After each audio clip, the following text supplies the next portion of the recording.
Hey there, welcome back to the channel. Been making some solid progress on the dart. It's actually really close to being able to roll. The next thing we need to do is bleed the brakes.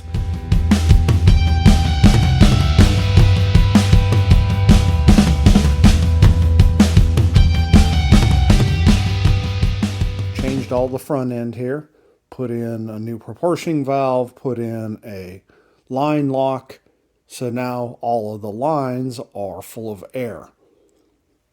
We need to take this master cylinder here, fill it up, and the way that the brake system works is when you push on the brake pedal, there's a hydraulic cylinder in there. It pushes hydraulic fluid through all the brake lines and then goes out to all four of the wheels. What we need to do is bleed the air out. Air is compressible, whereas a hydraulic fluid is not. So when you press on the brake, if there's any air at all in the system, what happens is that compresses and the pedal will go either all the way to the floor or feel really spongy if even there's just a small amount of air. So we need to get all of it out. There are bleeder valves on all four of the corners. We can open those up and then we add fluid at the top. We'll start with just using gravity to help pull it down, but then we'll use the brake pedal to pump it to push fluid down. Really, it's a pretty simple process, so let's get started. Because this system is brand new, the master cylinder is empty, the calipers on the front are empty, the rear brake cylinders probably still have fluid in them, but it's old, and if I flush that out, it won't bother me. What that means is I'm going to need quite a bit of this. For this, dot 3 is fine. It's hard to find just straight dot 3 anymore. Most of them are 3 and 4. That's fine. I've got, I think, 3 quarts of it here. That should be more than enough to do this job, but make sure you have plenty on hand. Another thing to remember is brake fluid is fairly corrosive, especially to paint. So try not to get it on paint. If you do, wipe it off fairly quickly. We're going to start by opening up the master cylinder and filling it up. Most master cylinders just have a wire bail on them. Sometimes they have a screw cap, but an old vehicle like this, it's just a wire bail. Use a screwdriver to move it over.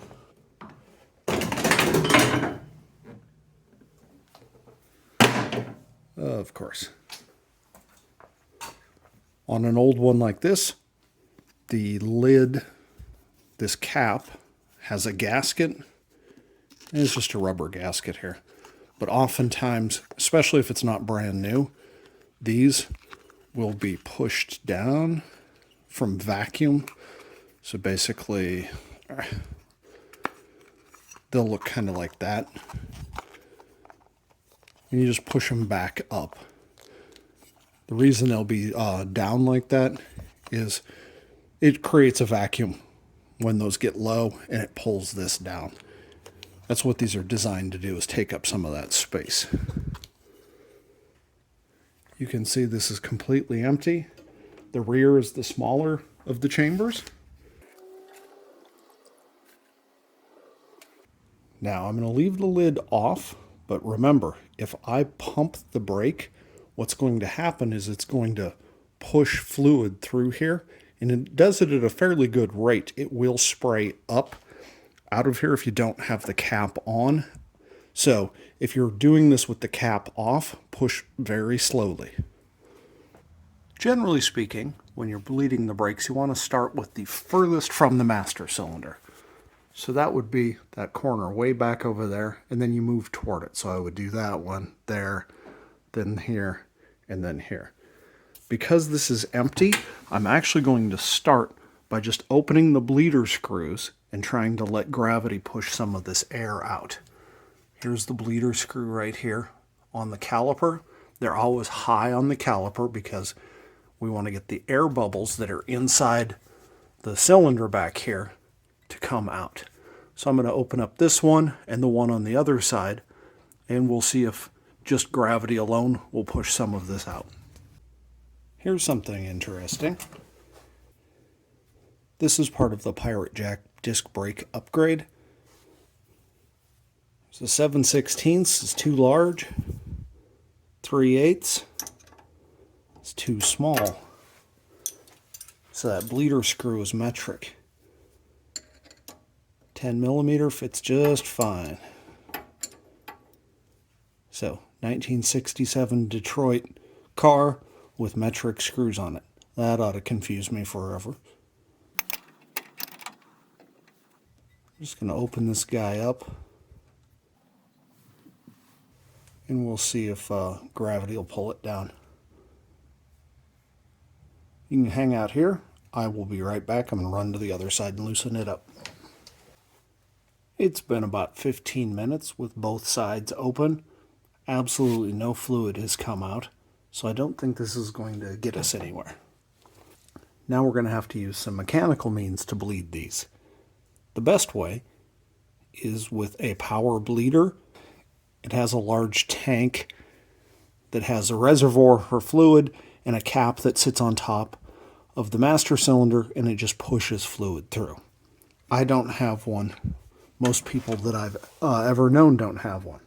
The next best thing is a handheld vacuum pump. I own one, but for the life of me I can't find it. I can see right there on the floor is the reservoir for it, but where the rest of it is, I have no idea. If I find it, we'll take a look at how to use it on one of the other ones. But for now, we'll go with the next best. If you're doing this by yourself, what you need is a bottle or a jar, something like that, and then hose that will fit on top of here. So I've got just some vacuum line. Now take this bottle and you want to put some brake fluid into it. Then this goes down in.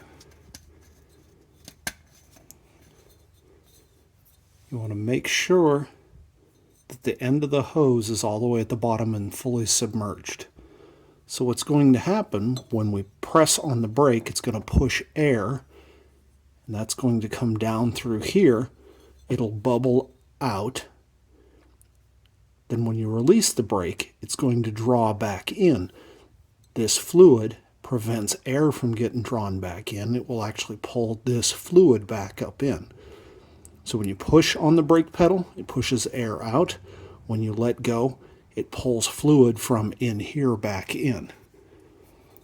So the thing to keep in mind is you've got to keep fluid here above this level.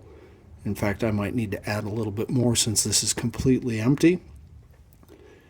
So I'm going to put some more in here. Then I'll hook it up. Then I'll get in and pump the brake. With this, have only one open at a time. So I went over to the other side and closed that other bleeder. This hose I have going in, it's a fairly tight fit through here so that it doesn't pull back out. You can see right here that I've got a hole. That goes all the way down in. You need that so that when bubbles form in here, there's a place for the air to go, and it escapes out here. It's just a small hole to let the air out, but to hopefully keep most of the fluid out. Well, to keep most of the fluid in. Unless, of course, you bleed so much into it that it fills all the way up and pops the hose out. Not that that's ever happened. You'll notice this bleeder screw has a nipple on the end of it. They're designed specifically for this. So I typically put the wrench on here.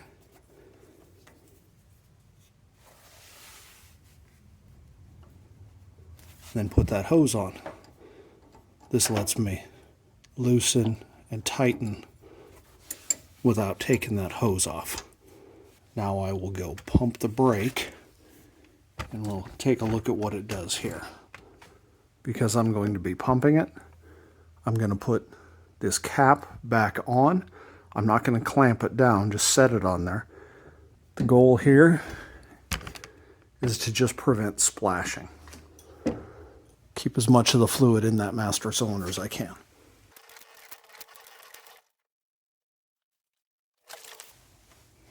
You could see it bubbling out as I was working.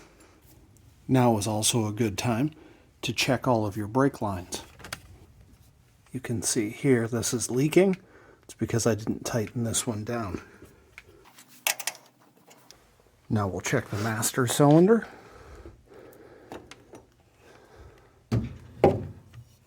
You can see how low it is. So we'll refill it.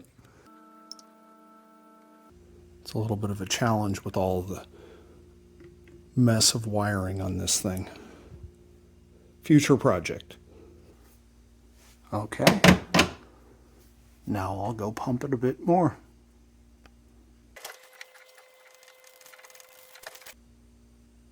You want to keep pumping until you don't see any more bubbles coming out. Then we'll move to the next wheel. Check the master cylinder level again. Put the cap back on. Open the bleeder. Put on the hose.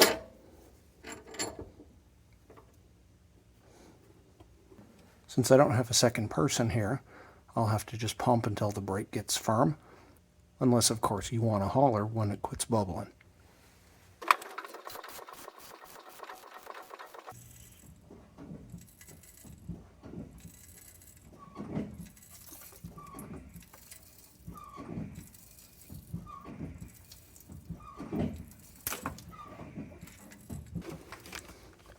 You didn't yell.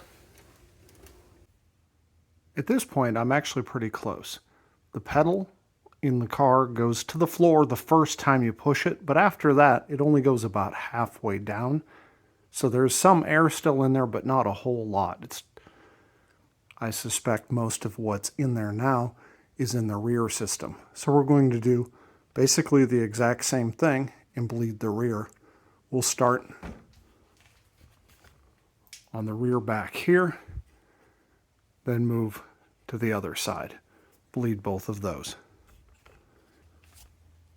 I finished up bleeding the rears. Didn't get it on camera because there just wasn't enough space for a camera or anything along with me underneath the car. It's the exact same process. Open up the bleeder, attach the hose, pump the brake.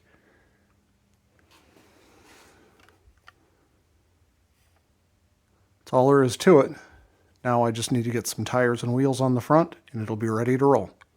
Thanks for watching.